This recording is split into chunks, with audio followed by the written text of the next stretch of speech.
Okay, here we go. Stand by. 3, 2, 1, action. Assume nothing. Brash, bald-faced blasphemy. Question everything. I find it extremely hard to imagine. Open your eyes. It is quite all right to be an atheist. The fastest growing group of people in the country has been measured as being those who have no belief or who are atheists. You don't have to be apologetic or quiet about it. Challenge the opposition. You see religion on 100 fronts losing the argument. And start thinking.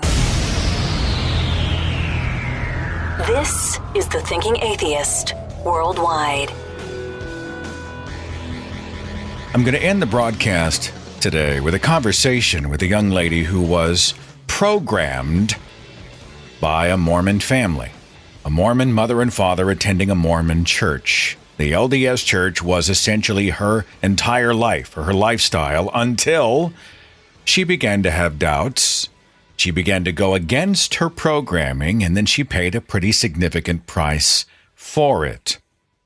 Her story was brought to my attention several weeks ago and was featured on David Smalley's broadcast, The Dogma Debate, as well as some other atheist websites as we sort of rallied together for her. But she's kind enough to join me at the end of the show to tell her story personally. And I find the story both tragic and also inspiring. But at the beginning, these types of stories are so incredibly frustrating to hear. They're so senseless. And they happen so often.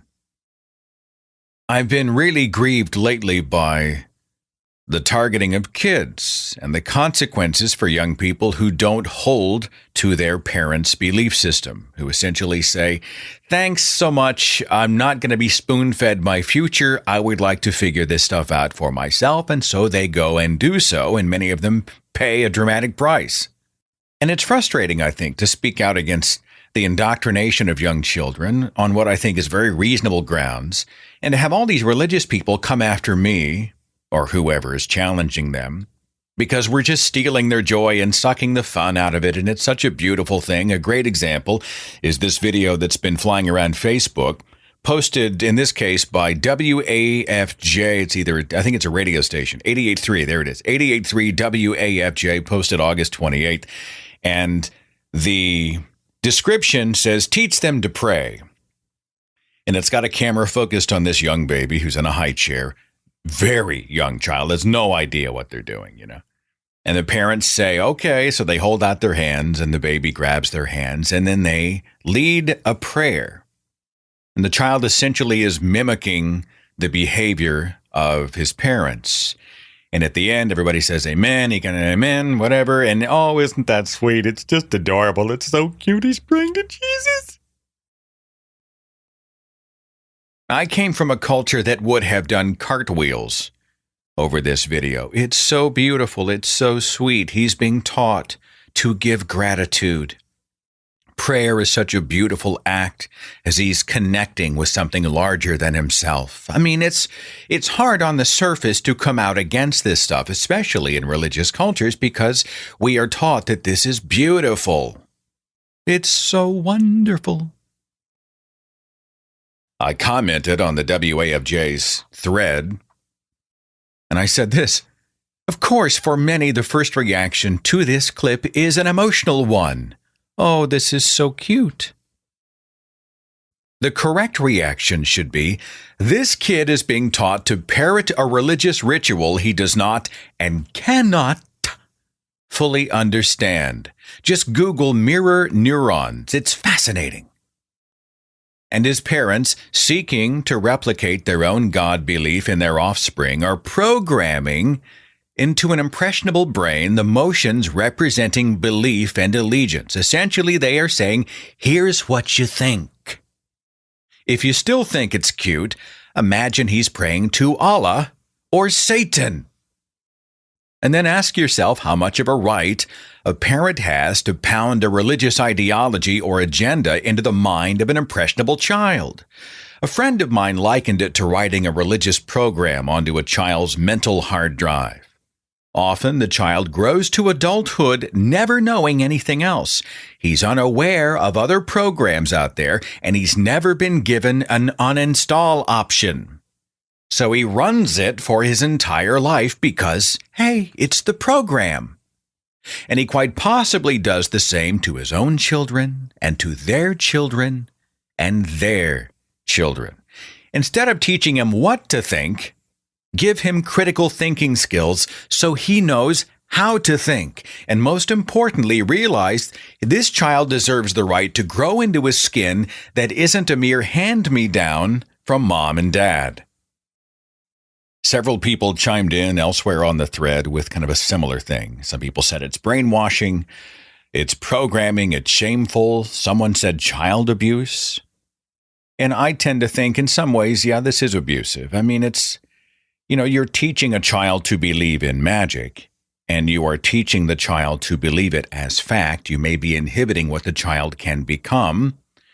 Yeah, okay, I buy that. One woman said, I'm not religious, but I don't see anything wrong with this. They're teaching their values to their child. I teach my values to my children, and my parents did the same. What does that mean exactly? It's not like telling them don't lie or don't harm people. Look both ways before you cross the street. Don't eat something poisonous. I mean, that's teaching something practical to a child. But if you are teaching them to mimic a word of gratitude to an invisible other out there, you know what? Teach them to thank the cook, to live a life of gratitude for those who made the meal possible. But this is something else. Another woman said, maybe if we had more praying or any kind of structure in homes where parents teach good morals, all caps, then there would be less school shootings. Oh, that's nice. The reason people are shooting up schools is because we aren't teaching our young children how to pray in their high chairs. You got to be shitting me. Who cares what they are teaching? This is her words. Who cares what they are teaching? The point is they're doing it as a family. Just stop and think about the implication of that sentence.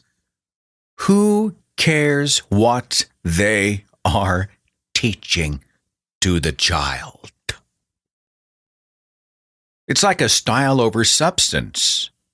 Celebration of ignorance. It's a beautiful act. Who cares what it means? They're beautiful words. Who cares if they're true?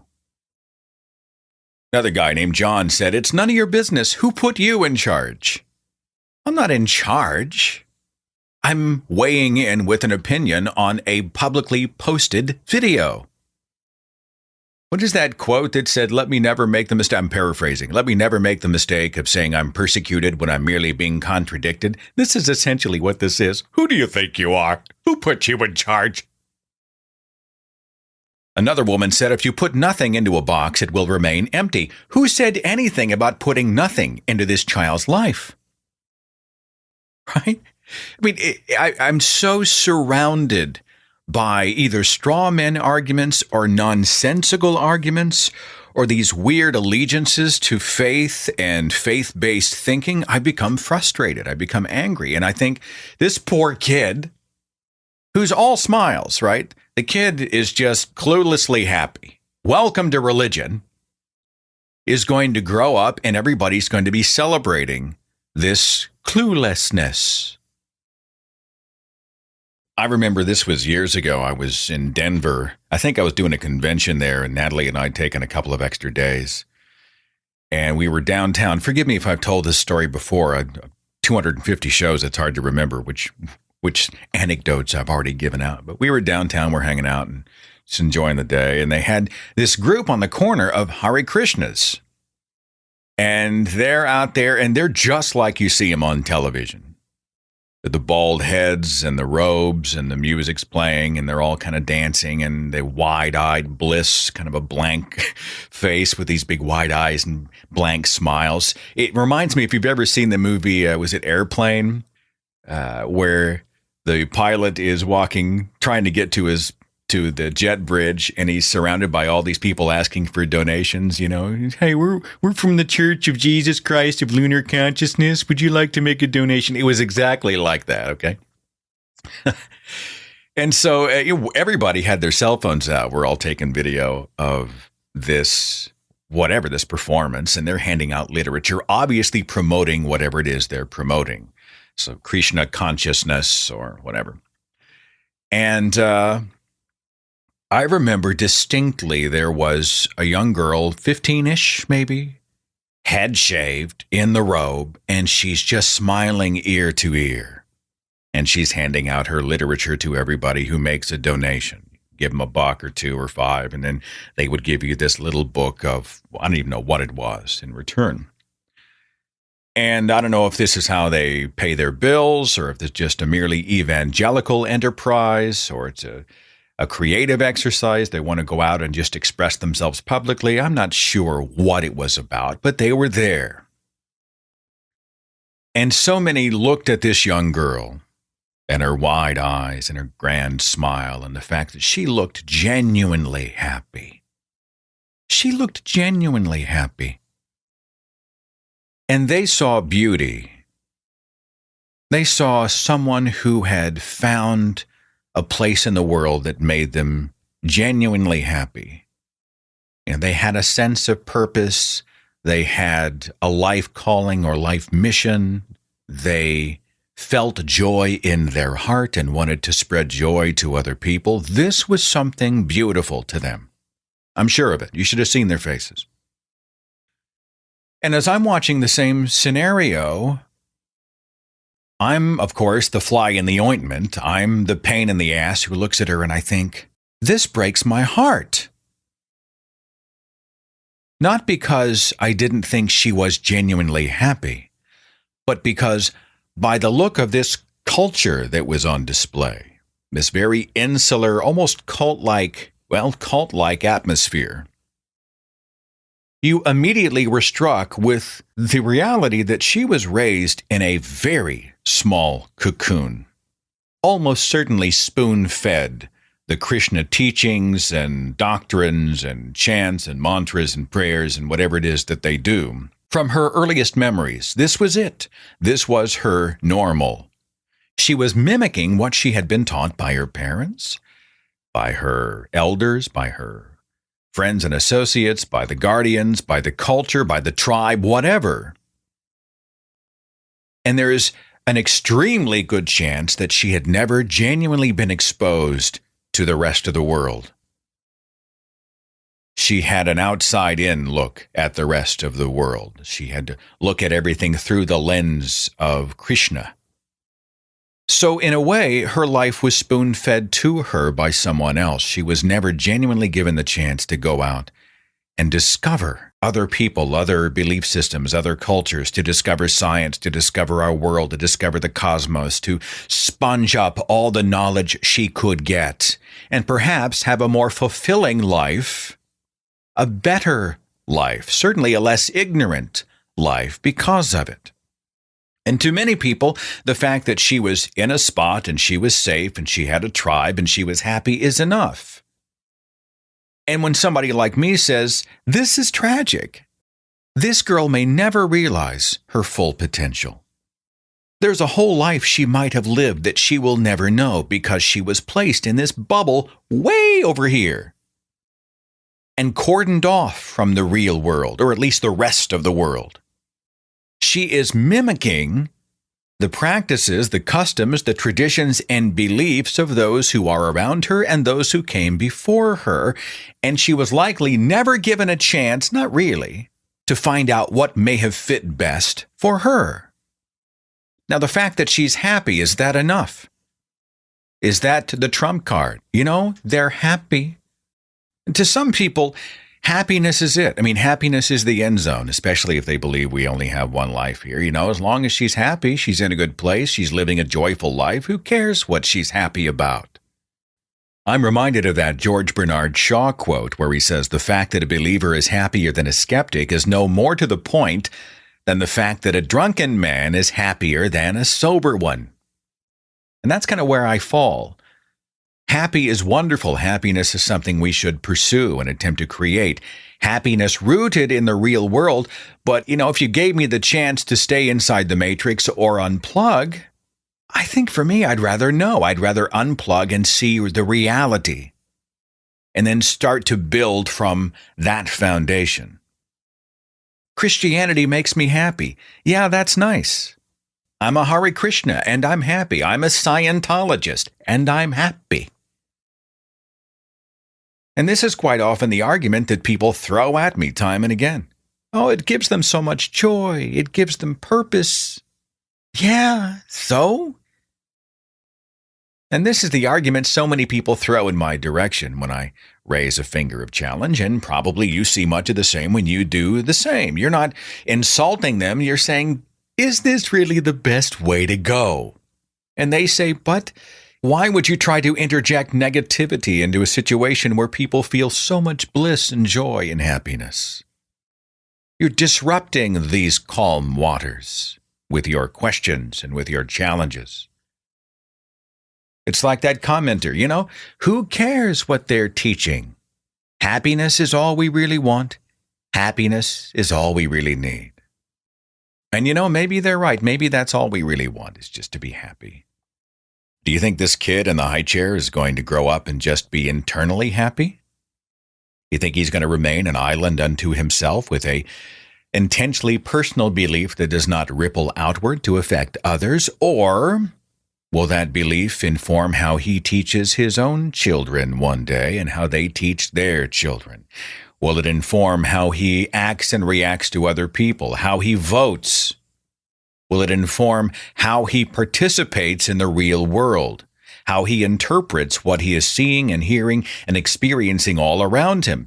His religious belief, his belief in this invisible other, will inform almost everything he does, right? And that ripple goes outward and affects others, and it affects the world we live in. Whether it's true or not matters. Whether it's substantiated by the evidence or not matters. Aaron Roth's got this great quote I always like to throw out. It says, if it doesn't matter what the facts are, then it doesn't matter what the truth is. Well, does it matter what the truth is? There was a discussion brought to my attention from this, I guess he's a 16-year-old, and he posted this, essentially it's a request for rescue on Reddit, and we shared it on our social media pages, me and several other activists, Nathan Phelps and others. He said, I recently turned 16. My mom's a very devout Christian. I go to a Christian school and live in Texas. While I'm secretly agnostic, I still go to church with her, a small-sized Southern Baptist church, and go through the motions, even though I don't know the significance of anything there. However, I made a grave mistake recently by coming out to my close friend in school as being homosexual, and that I'm not attracted to females. He immediately went over to my mother without my knowledge that very day and told her every word of what I said. My mom then confronted me and demanded to know if it was true, and we had a long argument before she finally realized her son was gay. She's very shrewd at detecting if someone is lying to her, and I'm a really bad liar. She then screamed at me to go to church with her at that instant and threatened to disown me. After consulting with our pastor, he told us straight up he was going to conduct a gay exorcism and remove the homosexual demons to cleanse my body in front of the whole church next week. Following that, I'll have to attend conversion therapy, where I'll have to spend months there to pray the gay away, depending on my willingness to repent my sin.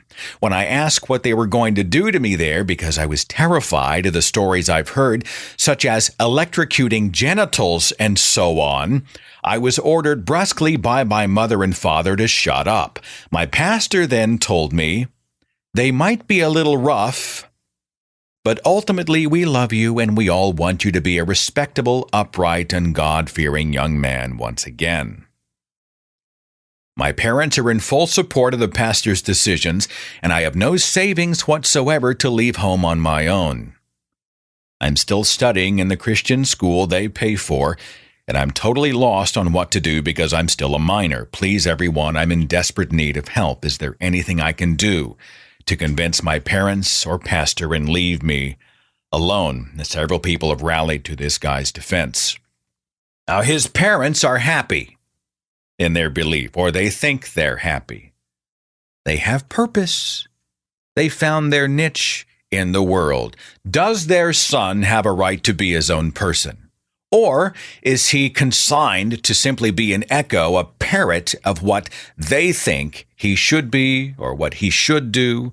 Should he have his whole life sort of force-fed to him by these two people in what I consider to be an abusive situation? Imagine the kid in the high chair if he grows up and he's in the standard Protestant Christian home in the Midwest or in the South, and he declares at the age of whatever that he's a non-heterosexual. It's not unthinkable that his own parents might do some kind of intervention or provide some kind of emotional or even financial consequence for not doing it their way. It's so frustrating to look around and just see the insanity all around us. There was an article just printed recently in the New York Times, dated November 2nd. It said, "In religious arbitration, Scripture is the rule of law." A few months before he took a toxic mix of drugs and died on a stranger's couch, Nicholas Ellison wrote a letter to his little sister. He asked for Jolly Ranchers, Starburst, and Silly Band's bracelets, some of the treats permitted at the substance abuse program he attended in Florida. Then, almost as an aside, Mr. Ellison wrote about how the Christian-run program that was supposed to cure his drug and alcohol problem had instead de-gayed him. Quote, "God makes all things new," Mr. Ellison wrote in bright green ink. "The weirdest thing is, how do I come out as straight after all this time?"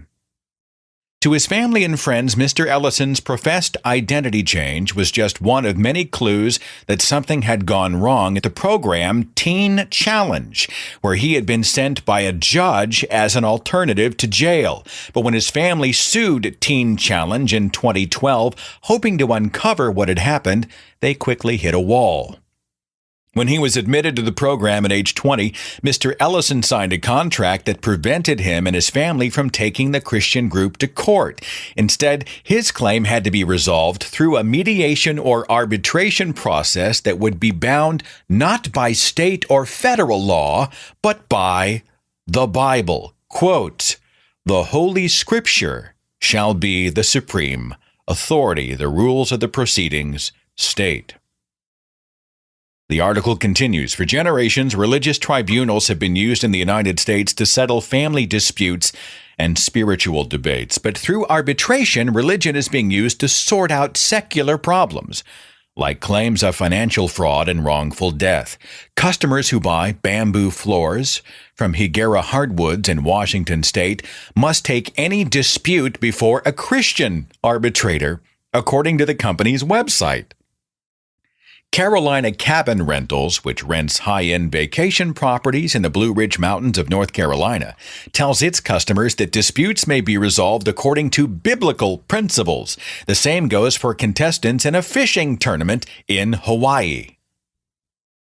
Religious arbitration clauses, including the ones used by Teen Challenge, have often proved impervious to legal challenges. Scientology forbids its followers from associating with former members who've been declared, quote, suppressive persons, according to people who've left the church. But this year, a federal judge in Florida upheld a religious arbitration clause regarding Luis Garcia, a declared suppressive, to take his claim that the church had defrauded him of tens of thousands of dollars before a panel of Scientologists instead of going to court. Pamela Prescott battled for years to prove she had been unjustly fired from a private school in Louisiana. The crux of her case, which wound through arbitration, a federal appeals court, and state court, was references in her employment contract to verses from the Bible. In legal circles, those cases, along with the Ellison suit, are considered seminal examples of how judges have consistently upheld religious arbitrations over secular objections. They also reflect a battle in the United States over religious freedom, a series of skirmishes that include a Kentucky clerk's refusal to issue marriage licenses to same-sex couples, and a Muslim woman's being passed over for a job at Abercrombie & Fitch because she wore a headscarf. The article goes on and on. Don't tell me this stuff exists in a bubble. Don't tell me it doesn't matter. Don't tell me it doesn't ripple outward and affect other people. I guess the lesson here, beyond reinforce the wall of church-state separation is to read the fine print to find out who the arbitration is going to be handled by in almost any case, in almost any transaction, large or small. I had no idea that companies were putting this kind of arbitration fine print in their contracts. No clue. Conduct a transaction, someone does you wrong, you can pursue it legally. But according to this article, people can write into the agreement that it has to be handled according to their particular religious holy book, which, by the way, can be subjectively interpreted by whatever priest or pastor or counselor or religious leader or shaman or whatever they bring to the table. I'm so discouraged by the fact that it is so often the young and the innocent that pay the price for the collective insanity of humanity. There was an article in the Huffington Post recently about Operation Christmas Child. You heard of this? It's a big deal. It happens every Christmas as we head toward the holidays. America is supposedly one of the most charitable nations in the world, with over $200 billion given annually to charity. But many of those charities are religious charities. And the ultimate goal is not just to feed and clothe and aid people, but it is conversion. It is the salvation of the soul.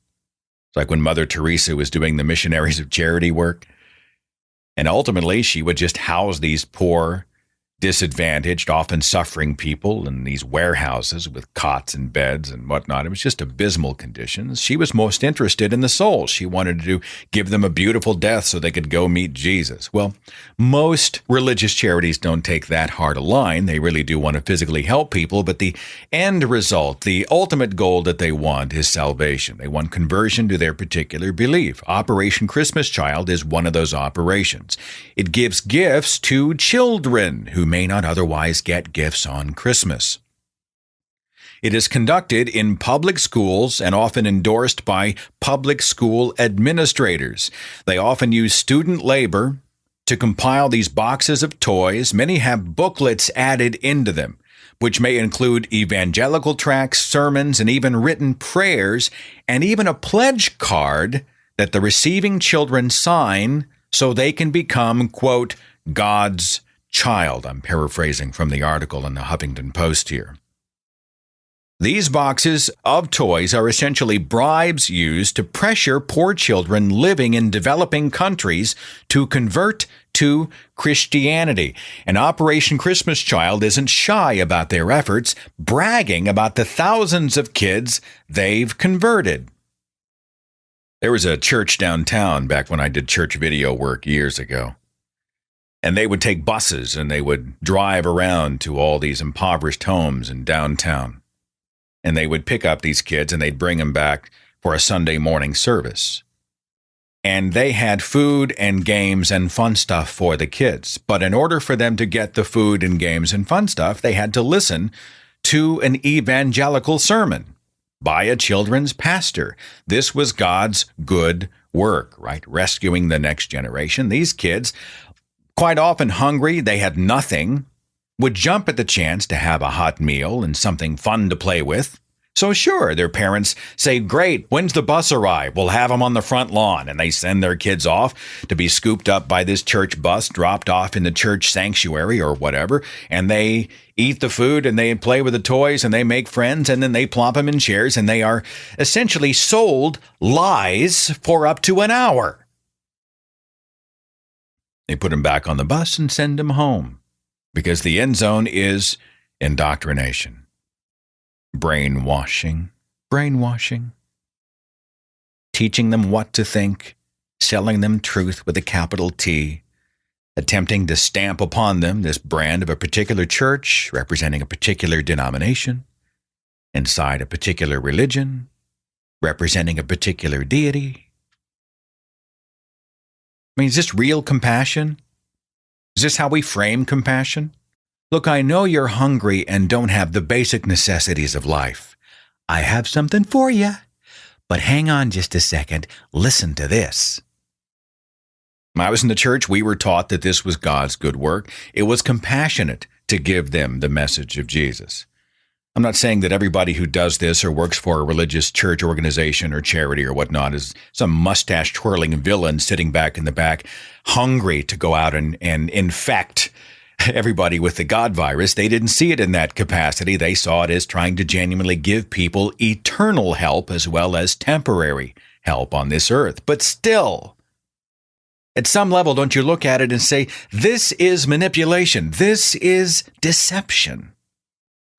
We are bribing these young children with stuff, and their parents are just fine with it. People sometimes ask me why I do what I do, and my answer is always the same. I speak out because I was one of those indoctrinated kids. I once asked my mother in a conversation, we were having one of our debates on religion, and those debates continue even today. We were having a phone conversation, and I asked a legitimate question. I said, Mom, do you feel like when you were raising us, and you had placed us in these small private Christian schools, and we were going to Christian churches and reading the Bible and whatnot, do you feel like that you properly exposed us to everything else out there in the world so that we could sort of decide for ourselves what made sense?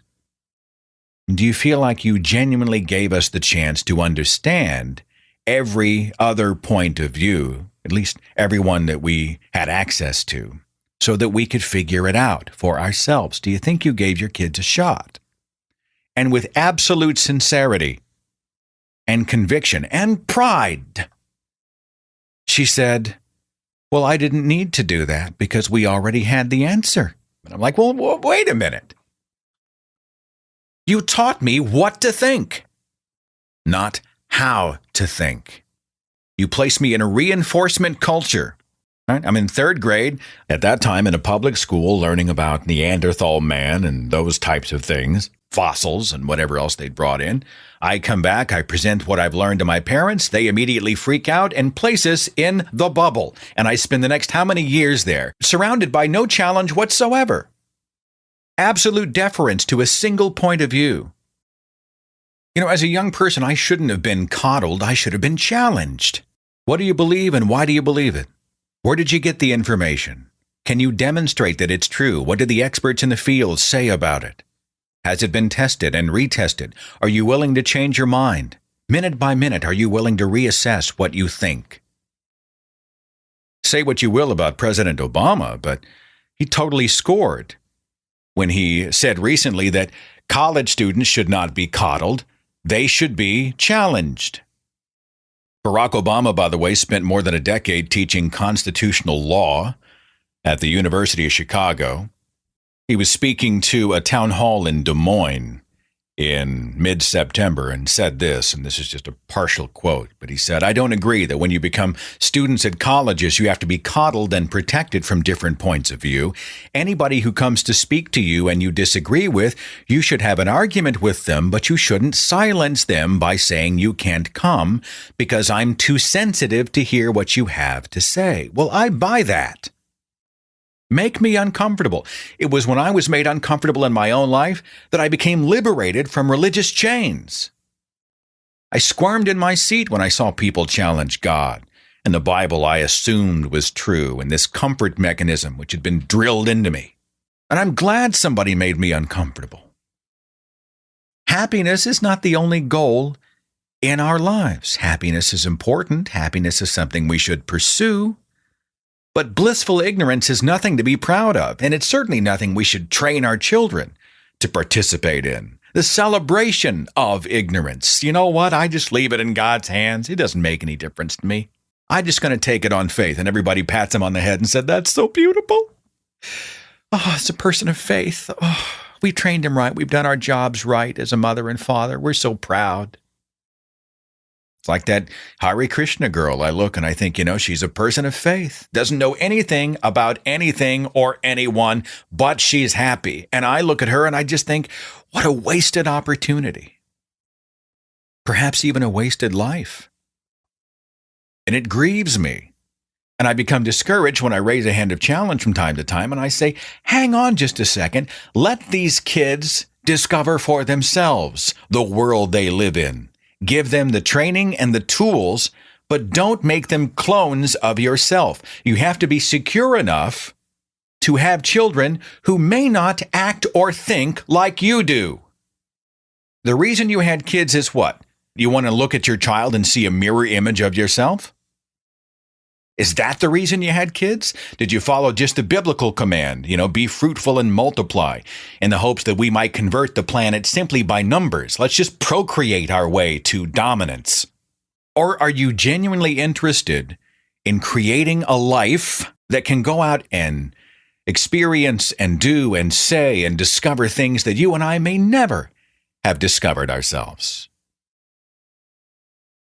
Someone who might break new ground, who might challenge us and get us to squirm in our seats just a little bit.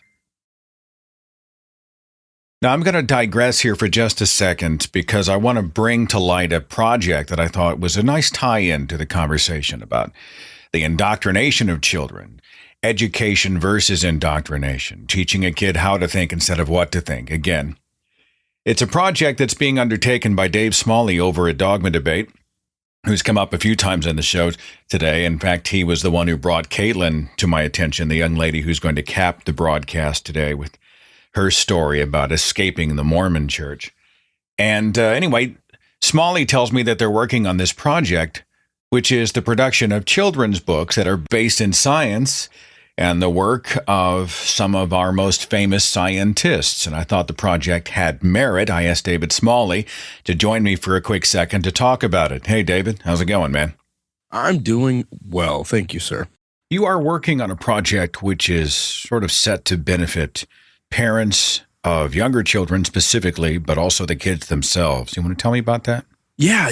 So this is really exciting. I was in Louisiana. I was doing a live broadcast of Dogma Debate, and I was in this guy's house named Mario, and he just out of nowhere he goes, "Hey man, I want to read you a story that I wrote for my daughters." He was reading them bedtime stories, and rather than read the books, he just wrote his own stories, and he starts reading it to me, and it's called Charlie and the Tortoise, and it's about this little kid named Charlie who goes to this island and starts noticing all these differences. And about halfway through this story, I realized he was talking about Charles Darwin. It's told from the perspective of a little boy named Charlie going on an adventure to the Galapagos Islands as if Charlie was a kid, and about how he meets this tortoise who's 200 years old, and the tortoise has seen these changes over time and how the finches start to look different even though they're still finches. And it's a super simple breakdown. The whole thing rhymes. And I thought, wow, that's an amazing story. And we put that aside. And he said, you want to hear one about Carl Sagan? It's called Carl Goes to the Library. You want to hear one called Richie Doodles? It's about Richard Feynman and how he replaced drawings with math and made things simple. And we sat for hours, Seth, and we read 19 stories that he had written to his children. And I said, man, we've got to put these in front of people. Kids can get helped by this. Adults can learn from these books. This is magnificent. And so I picked my top favorite three, which was Charlie and the Tortoise, Carl Goes to the Library, and Richie Doodles. And we started a product called Tiny Thinkers. And it's going to be a Tiny Thinkers kids science book series for kids to learn about scientists from the perspective of little kids going on an adventure. And the very first one is called Charlie and the Tortoise, and the book is completely done. It's about 3 days from going off to the printers and should be in people's hands in probably within a month or maybe a month and a half. But yeah, we're actually fundraising for it right now because we're putting together the Richie Doodles book and Carl Goes to the Library, and we're a little short of the goal. So yeah, if folks are interested, they can go to GoFundMe.com/TinyThinkers, and we actually have a video there of us in studio talking about it, and then we actually show you the first book that's completed. But now I can hear the cynics already, David. They're going, how's this different from people bringing kids to Sunday church and indoctrinating them with religious belief? You're just bringing them to the church of, they're going to say the church of atheism, but even the church of science. You're saying that there's not an atheistic agenda. This is vetted information about science and scientists presented in a fun way to young kids. That's exactly it. I mean, look, when you're indoctrinating a kid into a religious belief, you're telling them about a belief that you don't know to be true, but you have faith in. We don't have faith in Charles Darwin. We know exactly what Charles Darwin did and what he wrote down and what he said. It wasn't passed down over thousands of years and translated into multiple different languages, and that's not the case at all. We're teaching science, and look, these are fun stories. The word evolution. I don't think the word evolution appears even once in Charlie and the Tortoise. And then outside of that, with Carl in the library, it's about him going to the library to find information. It's about encouraging the search for information and about how he got interested in the stars and in flying and in airplanes and how he could go to the library yet take a trip in his mind, and it encouraged him and inspired him to learn more about the world around us. And then with Richie Doodles, which is Richard Feynman. By the way, Lawrence Krauss has tentatively signed on to write a foreword for that book. How cool is that going to be? Yeah. Richie Doodles is all about how, he wanted to explain things, but the math was very hard. But he found a way to draw pictures in physics to explain math problems without showing the math. And if your kid's going to get excited about anything, it's drawing pictures instead of doing math. Right. It's a fun way to think about learning and exploring new ideas. So, yeah, this is very much about education and inspiring kids to go on adventure. As a matter of fact, the very last line of the books say, this character did this thing by going on an adventure. Can you think of an adventure you'd like to have? The difference between spoon feeding them a worldview and giving them an excitement about learning and discovering and the tools to do so. And I think that has merit. The website is gofundme.com/tinythinkers to help them meet their goal. And this is to cover the production of 3 books. David Smalley of Dogma Debate, thanks so much for sharing all of this with us. And we'll see if we can give you guys a little boost toward the finish line, okay? That'd be awesome. Seth, thanks so much. It's always a pleasure talking with you. Thanks for letting me toss that in there as we talk about the indoctrination of children. It's just a project I thought had merit and might be worth a look, so you can go check it out if you'd like. Because I think these kids have rights. They have a right to not grow up ignorant of the world, to not be intellectually hamstrung because their parents were locked in a religious cocoon. I submit that young children are not property. It's not I own it and I'll do what I want with it. Children have a right to be able to discover the world, the real world, and to define happiness on their own terms and not yours. Children have a right to be able to speak in their own voices and not have to simply echo your voice for the rest of their lives, especially if they're required to do so under the threat of emotional and financial blackmail. Children have a right to go out and push the envelope, perhaps far past where you thought the envelope ended in the first place. And to the parent who kills, who suffocates curiosity in a young child, in any child, you should be ashamed. Any God worth his salt, any God worth worshiping would love questions anyway, would cultivate an atmosphere of curiosity, and wouldn't be threatened by doubt, and would be ready at a moment's notice, in a heartbeat, to be able to immediately solve the problem and answer the question and prove beyond any shadow of any doubt that this deity is real, and here's how, and here's why. And honestly, I think the fact that a parent wants to kill curiosity in their children betrays their own insecurity about their own belief system. The fact that they're terrified of questions, certainly contrary opinions, betrays their own insecurity about what they really think. If they really felt convicted, if they really felt strong in their position, if they really felt like what they had thought and embraced and believed and extolled was irrefutable beyond reproach, the solid rock on which I stand, if they really felt that way, they would welcome challenge. They would hold game shows and just say, bring it. Defeat us and we'll give you a prize. They'd sell tickets. We're having a debate tonight, 6 o'clock. Hope everybody can come out. It's us versus them. We're defending our God, they're defending whatever. It's going to be great, and we're going to win because our God is true with a capital T. They don't do that. Why do you think religious homeschools exist? You see that article posted just recently? It's in Rio Grande Valley, Texas. came out first in November. Texas case mulls if homeschool kids have to learn something. Parents are accused of not teaching their children because they were waiting to be raptured. What? From the article, Laura McIntyre began educating her 9 children more than a decade ago inside a vacant office at an El Paso motorcycle dealership she ran with her husband and other relatives. Now the family's embroiled in a legal battle the Texas Supreme Court hears next week that could have broad implications on the nation's booming homeschool ranks.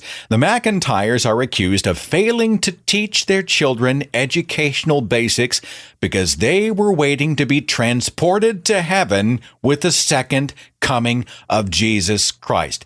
If you'll forgive the expression, Jesus Christ. Poor kids don't have a chance. They didn't choose to be born to dumbass parents who've decided to raise their children in an attitude and culture of absolute ignorance because at any second we're all going to Xanadu in the sky anyway. So when the rapture doesn't happen and these children become adults, they are completely unprepared for the world around them. Ugh. I read these stories and I hear these stories and I just shake my head. You ever feel that way? Now, I'm not naive enough to think that any parent could raise a child without biases. Well, we all have our biases. Maybe they're even good biases, right? But I do think it is important to be able to teach kids fundamental critical thinking skills and to foster an attitude of curiosity so that they can, as best as possible, determine their own life path. And they have our full support. So instead of us being judgmental and talking down to them and saying, be like me or else, we say, you need to be who you are, whoever that is.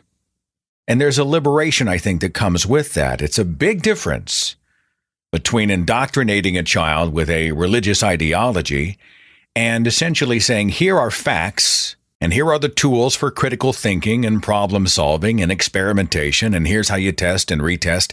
Here's how we go out and see whether or not it is true or not. And we encourage you to test these tools against other tools. There's a difference between indoctrinating and educating a child, and I think it is possible to draw the line between the two. And we shouldn't ever surrender to religious people who are claiming that we're simply practicing the religion of science or indoctrinating children with critical thinking, if that's even a thing.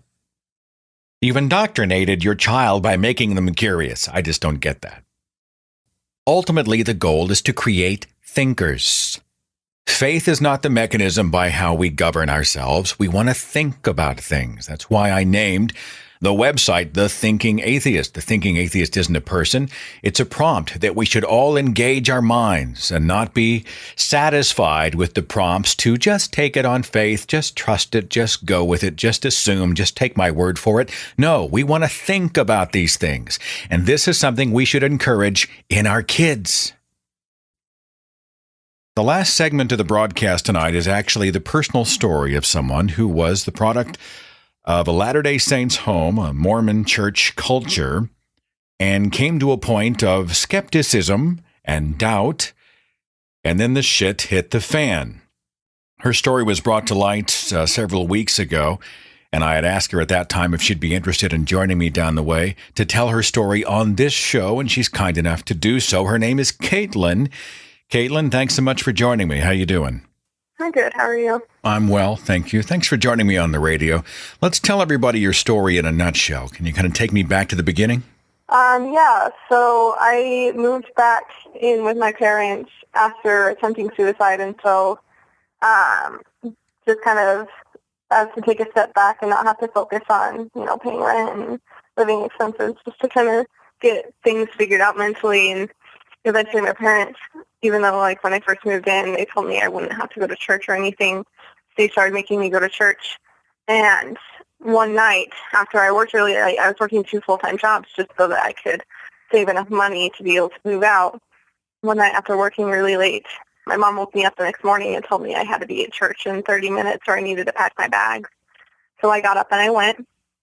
And then when I came back, my mom told me that she was tired of the disrespect and that I had to be out in 2 weeks. And so, started panicking a little bit. Well, let me stop you for just a second, Kaitlyn. You said the words attempted suicide, and I'm sure everybody in the audience is now filled with concern for you. I mean, we want to just take a step back and make sure. Are you doing okay? Has that season of your life passed? Yeah, actually, so it's interesting to me because I went home to live with my parents to help with my depression, but the thing that kind of helped me the most is moving back out. Like, even though it's a very strenuous circumstance, I feel better than I have in years. I haven't had thoughts of hurting myself or attempting suicide or anything like that, and I'm taking, medication, seeing a therapist regularly, so it's been really good. So were you religious around this time that you were battling depression? I mean, how did this divide between you and your parents happen? I started having doubts about, I was LDS. I started having the doubts about the LDS church when I was around 16, when I was in my junior year of high school. But, leaving the religion you're raised in, the religion your parents are in, and your entire family and all of your friends, it's a hard thing to do. So I decided to kind of throw myself into it. I decided to give it one last shot and just completely go to all my church activities, go to my seminary classes, read the entire Book of Mormon cover to cover, and that's what I did. And so that's what I did in my senior year. And then after that, they'll tell, if you go to the LDS church, they'll preach about how the way that you know that the Book of Mormon is true is if you read it sincerely and then pray about it. And then you'll have this revelation that the Book of Mormon is true. And so when I prayed about it and that didn't happen, and I kind of was feeling like I had to convince myself of things that I was kind of actually disappointed because, you hear people talking about how they just felt amazing and they just knew without a doubt that the church was true and the Book of Mormon was true. And I didn't have that. Did you think, I'm not doing it right, I don't have enough faith? Did you take that burden upon yourself at that time? Well, yeah, you kind of do. I like to, when you're in that situation where you go to church and everyone's talking about how this happens to them and it doesn't happen for you, for me it was a fake it till you make it kind of thing. Maybe that's what, I felt something there. I was just trying to make out feelings to be something that they weren't. And so, for me, it's me trying to convince myself that these things were happening and, saying that they did in front of others because, it happened to them apparently.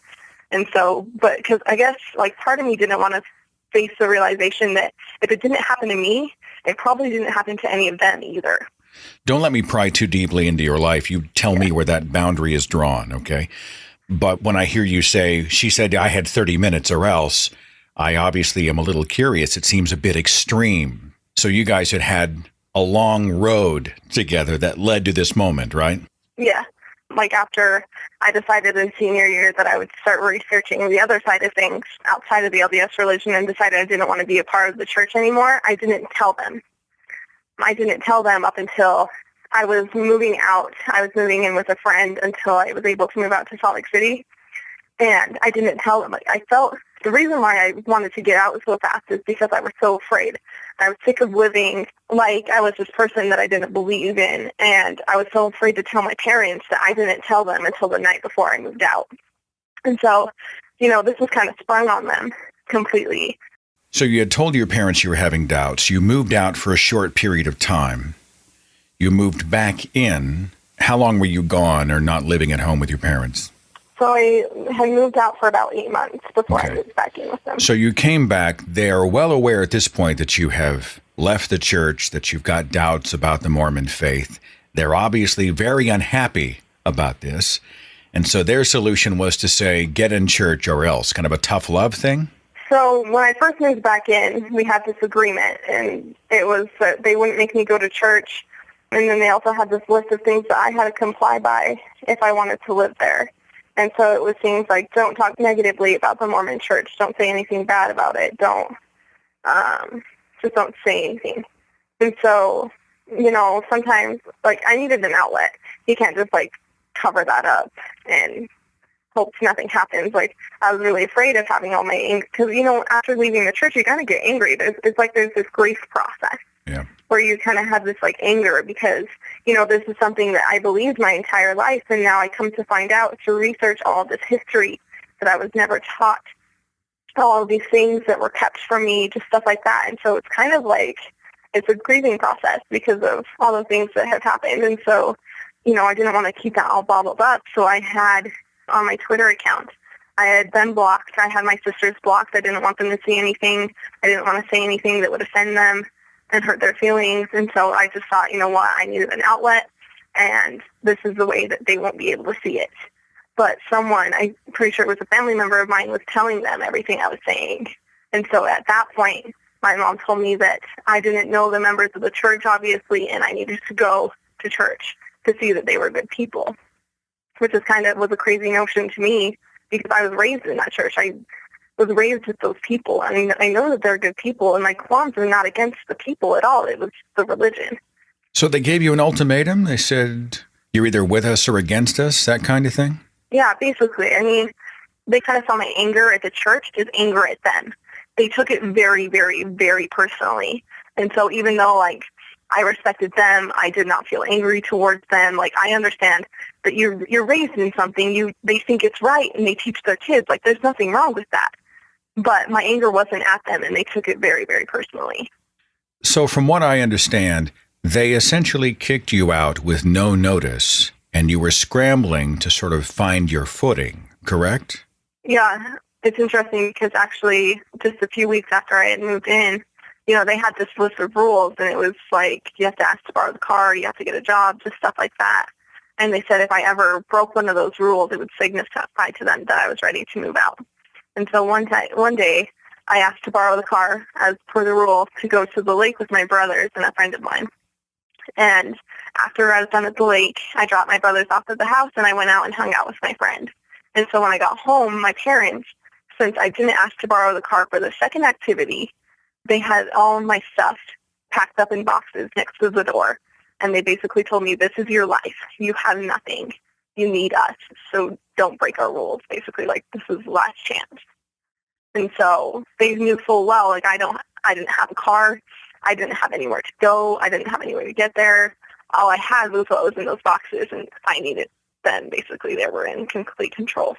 The last straw ended up being what? What finally got you kicked out? The night, I worked really late. I probably didn't go to sleep till 5 in the morning. They woke me up at 8, told me to be there. So I probably got like 3 hours of sleep. I was exhausted. But I went up and I went to church. I took a separate car, of course, because they had already all left.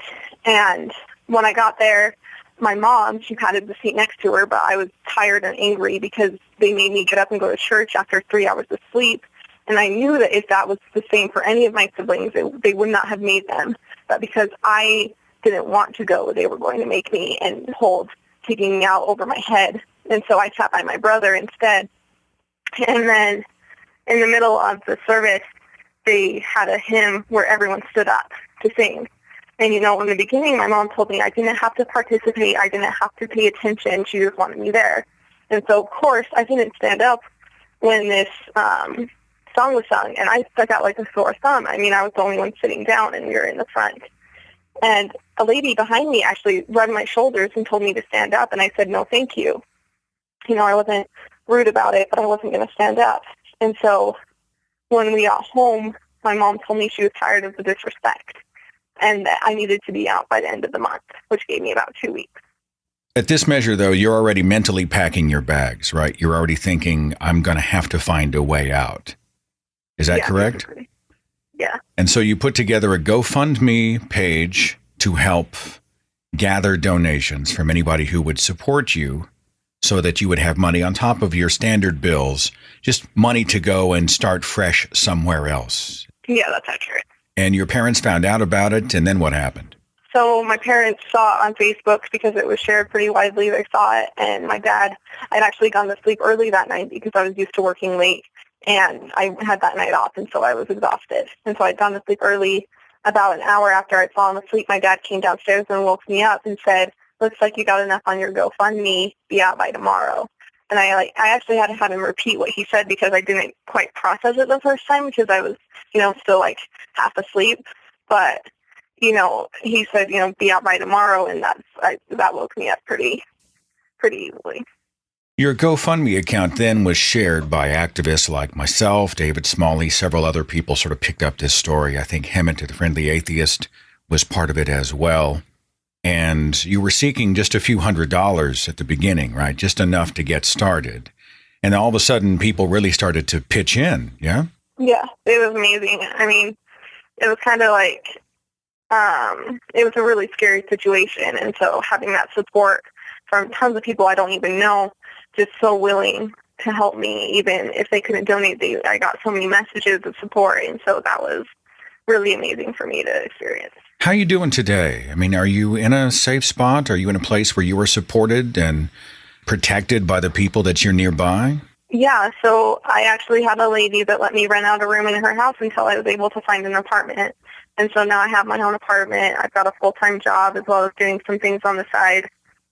I've got transportation, and so, things are working out pretty well. I'm getting on my feet.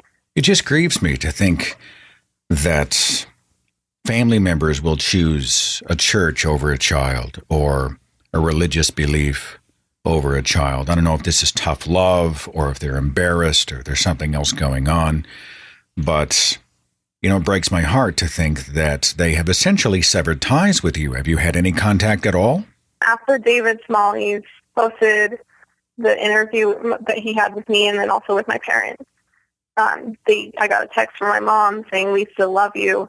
I didn't reply. I didn't know what to say, and I haven't heard from them since. So, the theme of my broadcast is programming. We're talking about how church culture's indoctrination programs young minds. Essentially, the analogy I used was a hard drive. And they install that program. In your case, it was the Mormon program, right? The Latter-day Saints program. And they expected you to essentially run that program in your brain for the rest of your life. And you uninstalled and decided that it wasn't a good fit for you, and you decided to do something else. And you paid a significant price for that. And I wondered if you have any thoughts about the indoctrination of the young, what you would maybe witness behind those walls, maybe even in the walls of your own home. Did you have any sort of thoughts on how your life was impacted by these tactics? The theory of what you said, like a hard drive, it actually has a lot of psychological backing. Until the age of 8, we have very suggestible minds. It's kind of more towards evolution where, back in days where our brains were still developing to be the way they are now, you have to learn to be able to listen to your elders because there's some experiences that you can't learn from because you'll just die. And so we had to be very, until we got to an age where we could start to think for ourselves and fend for ourselves, we had to be suggestible. And so I actually have a mentor that he talks about that a lot because I'm going into psychology. And he says basically, you have this programming, this basic programming that's been forcing you till the age of 8. And by then, it's just basically you're on autopilot. That's the program you run. And so sometimes we have to update the program. And so I think that has a lot of backing. But also, I see that a lot within the LDS church. I mean, in primary, they sing songs about how you can't wait till you're 8 so you can get baptized. When I was 8 years old, my parents asked me if I wanted to be baptized, and my response was yes, because that's what everyone does. That's what you're supposed to do. So I was actually kind of surprised that they were asking me because, that's what you're supposed to do. You get baptized at the age of 8. That's what everyone does. And they sing a lot about, can't wait to go on a mission, can't wait to, it's just there is a lot of indoctrination with LDS churches specifically. I'm excited, Kaitlyn, that you're taking control of your future. Are you doing what you want to do? Yeah, I am. Well, I appreciate you sharing your story. It's a very personal story. I know it can't always be easy to relate these types of things, but I wanted just to sort of share this one-on-one exchange with the radio audience so that they can get another glimpse into how the church targets young minds.